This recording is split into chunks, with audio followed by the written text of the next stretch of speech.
మీరే ముడ్డికెళ్ళి జోలపాటం అంటారు చూడండి, అది మీ స్టైల్. 2016లో 3,30,000 మందిని 22(1)(a)(e)లో పెట్టింది తమరి ప్రభుత్వమే. అమెరికా ప్రభుత్వం కాదు, బ్రిటిష్ ప్రభుత్వం కాదు, తమరి ప్రభుత్వమే. ఇవాళ పేపర్లో ఏం రాస్తారండి? చిక్కుముళ్లకు విముక్తి. చిక్కుముళ్ళు పెట్టింది ఎవరు సార్? చిక్కుముళ్ళు పెట్టింది ఎవరు? రావణాసురుడు సీతను లంకలో ఉంచేసుకున్నట్టుగా మన భూములన్నీ కూడా చంద్రబాబు నాయుడు తన వద్దే ఉంచేసుకున్నాడంటూ కొన్ని రోజుల క్రితం మాజీ intelligence chief AB Venkateswararao 22A భూములకు సంబంధించి సంచలన వ్యాఖ్యలు చేశారు. ఫలితంగా ఈ వ్యాఖ్యలతో ఆగ్రహానికి గురైనటువంటి ప్రభుత్వం కూడా ఏబి వెంకటేశ్వరరావుకు సంబంధించినటువంటి భద్రతను పూర్తిగా ఉపసంహరించింది. అయినప్పటికీ కూడా ఆయన ఎక్కడికి వెనక తగ్గలేదు. ఈ భూములకు సంబంధించి రోల్ బ్యాక్ 22A అనేటువంటి ఉద్యమాన్ని రాష్ట్ర వ్యాప్తంగా కొనసాగిస్తూ అనేక చోట్ల సదస్సులు నిర్వహించడం, ఈ భూములన్నిటి వల్ల కూడా నష్టపోయినటువంటి వాళ్ళకి న్యాయం జరగాలంటూ ఒక ఉద్యమాన్ని నిర్వహిస్తున్నారు. అయితే ప్రస్తుతానికి తాజాగా ప్రభుత్వం తీసుకున్నటువంటి నిర్ణయం కూడా, అంటే ఈ 22A భూములకు సంబంధించి కొన్ని భూములకు విడుదల కలిగజేస్తూ, అంటే 22A అంటే కొన్ని భూములు నిషేధిత భూములు, అంటే ఆలయానికి సంబంధించినటువంటి భూములు కానీ, వక్ఫ్ భూములు కానీ, లేదంటే గ్రామ సేవ ఏనాం భూములు కానీ, ఈ భూములన్నింటినీ కూడా నిషేధిత భూముల జాబితాలో చేర్చి, అంటే 22Aలో చేర్చి ప్రభుత్వ ఆధీనంలో ఉంచుకుంటుంది. దీన్ని అమ్మడానికి కానీ, కొనడానికి కానీ, లేదంటే దీన్ని తాకట్టు పెట్టడానికి కానీ ఏ రకమైనటువంటి రైట్స్ కూడా ఎవరికి ఉండవు. అయితే ఇటువంటి చట్టాన్ని ఇప్పుడు ప్రస్తుతానికి సరళీకృతం చేస్తూ కొన్ని కొత్త మార్గదర్శకాలు విడుదల చేస్తున్నట్లు మంత్రి అనగాని సత్యప్రసాద్ ఒక ప్రకటనలో తెలియజేశారు. ఈ సందర్భంగా ఆయన వ్యాఖ్యానిస్తూ, గత ప్రభుత్వంలో జరిగినటువంటి తప్పులన్నీ కూడా మేము సరిదిద్దుతున్నాం. 1954 జూన్ 18కి ముందు నుంచి ఉన్నటువంటి కొన్ని భూములకు సంబంధించి వాటన్నిటికీ కూడా చట్టబద్ధత కల్పిస్తూ వాటన్నిటినీ కూడా ఈ 22Aలోంచి బయటకు తీసుకువస్తున్నాం, వాటికి విడుదల కలగజేస్తున్నాం అంటూ ఒక వ్యాఖ్య చేశారు. అయితే గత ప్రభుత్వంలో ఇటువంటి తప్పు జరగలేదు అంటూ ఏబి వెంకటేశ్వరరావు కూడా నిన్న మొన్న జరిగినటువంటి ఒక ప్రెస్ మీట్లో ఆయన కూడా చెప్పడం జరిగింది. 2017లో డిజిటలైజేషన్ పేరుతో మీ ప్రభుత్వం చేసినటువంటి చర్య ఇది. అనేక మంది ప్రైవేటు వ్యక్తుల యొక్క భూములను కూడా 22Aలో పెట్టి వాళ్ళని తీవ్ర ఇబ్బందులకు గురి చేశారు. ఇది అమెరికా ప్రభుత్వమో లేకపోతే వేరే ప్రభుత్వమో చేసింది కాదు, సాక్షాత్తు 2016-17లో ఉన్నటువంటి తెలుగుదేశం పార్టీ వల్లే ఈ రకమైనటువంటి తప్పు జరిగింది అంటూ ఏబి వెంకటేశ్వరరావు మరొకసారి గవర్నమెంట్ పై ఫైర్ అయ్యారు. అయితే ఈ 1954 ముందు నుంచి ఉన్నటువంటి భూములన్నింటికి కూడా ఈ 22A నుంచి మినహాయింపు కలిగిస్తున్నాం అంటున్నారు, కానీ తాజాగా ఉన్నటువంటి లిస్టు గురించి ఏం మాట్లాడట్లేదు.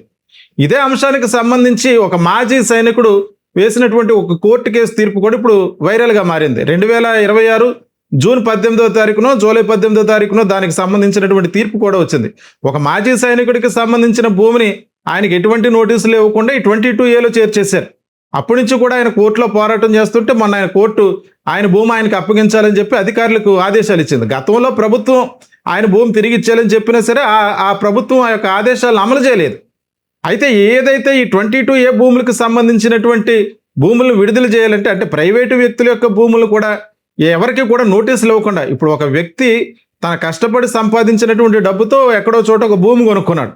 ఆ భూమిని 2017లో ఈ డిజిటలైజేషన్ పేరుతో ఏం చేశారు, కొన్ని భూములు ఆ యజమానులకు సంబంధించినటువంటి వాళ్ళకి కనీసం నోటీసు ఇవ్వకుండా, వాళ్ళ దగ్గర ఏ రకమైనటువంటి పత్రాలు ఉన్నాయో కూడా వెరిఫై చేయకుండా వాటిని కూడా 22Aలో చేర్చేయడంతో అప్పటి నుంచి కూడా ఎవరైతే ఈ భూముల మీద హక్కుదారులుగా ఉన్నారో వాళ్ళందరూ కూడా చాలా ఇబ్బందులు పడుతున్నారు.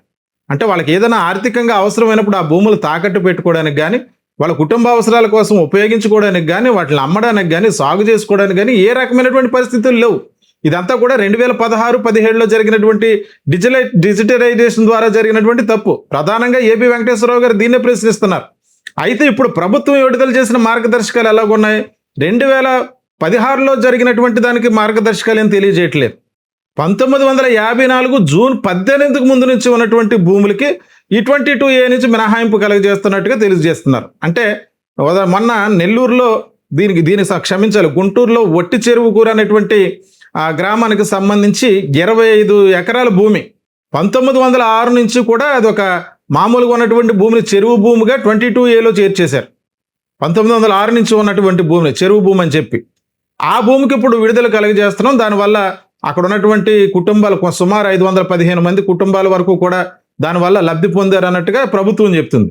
25 ఎకరాల భూమిని 500 మంది అంటే వాళ్ళకి ఎన్నెన్ని సెంట్లు వస్తుందో కూడా తెలుసుకోవచ్చు. కుటుంబాలు అంటే పేదవారుగా ఉన్నటువంటి వారికి 5 సెంట్లు 10 సెంట్లు భూములు కూడా అసైన్డ్ భూములు సాగు చేసుకుంటున్నటువంటి పేదవారు ఉన్నారు. అటువంటి భూములకు విముక్తి కలిగిస్తున్నామని చెప్తున్నారు తప్ప తాజాగా నష్టపోయినటువంటి వారికి విముక్తి కలగజేస్తుంది లేదన్నది మాత్రం చెప్పట్లేదు. అయితే దీనిపైన ఏబి వెంకటేశ్వరరావు గారు ప్రధానంగా ప్రభుత్వానికి కొన్ని ప్రశ్నలు సంధిస్తున్నారు. మీరు ఏ యొక్క నోటీసు కూడా ఇవ్వకుండా, ఏ నోటీసు ఇవ్వకుండా, యజమాని సంప్రదించకుండా వాళ్ళ భూములను మీరు ఏ రకంగా 22A చేర్చారు? ఇది తప్పు కదా. వాటిని మళ్ళీ రిలీజ్ చేయాలంటే అక్కడ ఉన్నటువంటి రెవెన్యూ శాఖ, రిజిస్ట్రేషన్ శాఖ అనుమతులు ఇచ్చి వాటిని ఇది విడుదల చేస్తే సరిపోతుంది. దానికి ముఖ్యమంత్రి సంతకం కావాలి, ముఖ్యమంత్రి ఆదేశాలు కావాలని చెప్పి మీరు ఎందుకు ఇలా చేస్తున్నారంటూ ప్రధానంగా ఏబి వెంకటేశ్వరరావు గారు ప్రశ్నిస్తూ, ముఖ్యంగా ఆయన చేసినటువంటి ప్రశ్నలు ఎలా ఉన్నాయంటే, ప్రైవేటు పట్టా భూములను 22A ఎలా చేర్చారు? 2017 ప్రాంతంలో భూముల రికార్డులో డిజిటలైజేషన్ సమయంలో అనేక ప్రైవేటు పట్టా భూములు యజమానులకు ముందస్తు నోటీసులు ఇవ్వకుండానే 22A నిషేధిత జాబితాలోకి వెళ్ళాయని ఏబి వెంకటేశ్వరరావు అలాగే సెంటర్ ఫర్ లిబర్టీ ప్రతినిధులు ఆరోపిస్తున్నారు. ప్రధానంగా ఆయన ఇప్పటి నుంచి ప్రశ్నిస్తున్నారు. ఈయన 2017లో జరిగినటువంటి డిజిటలైజేషన్లో జరిగిన తప్పులు ప్రధానంగా ఈయన ప్రశ్నిస్తున్నారు. అంతేకాదు, యజమానికి నోటీసులు ఇవ్వకుండా ఆస్తిపై హక్కును ఎలా నిరోధిస్తారు? ఒక వ్యక్తి తన జీవితకాలం పొదుపులతో కొనుగోలు చేసిన భూమిని 22A చేరిస్తే దాన్ని అమ్మటం, కొనటం, నిర్మాణం చేయటువంటి పనులు చేయలేని పరిస్థితి వస్తుందని ఆయన ప్రశ్నిస్తున్నారు. రికార్డుల్లో తప్పు జరిగితే బాధ్యత ఎవరిది? డిజిటలైజేషన్ ప్రక్రియలో తప్పుగా ఒక భూమిని 22A వెళ్ళిందనుకుంటే దాన్ని సరిచేయడానికి భూ యజమానికి సంవత్సరాల తరబడి అధికారుల చుట్టూ తిరగాల్సిన పరిస్థితి ఎందుకు వస్తుంది అన్నది ప్రధానంగా ఆయన వేస్తున్నటువంటి ప్రశ్న. అయితే ప్రభుత్వం ఇప్పటికే పరిష్కరిస్తున్నామని చెప్తున్నప్పటికీ కూడా దీనికి సంబంధించి 2026 జనవరిలో 5 కేటగిరీల భూముల్ని 22A నుంచి తొలగించడానికి సిద్ధపడ్డామని తెలిసినప్పటికీ కూడా పూర్తిగా అమలు కావట్లేదు.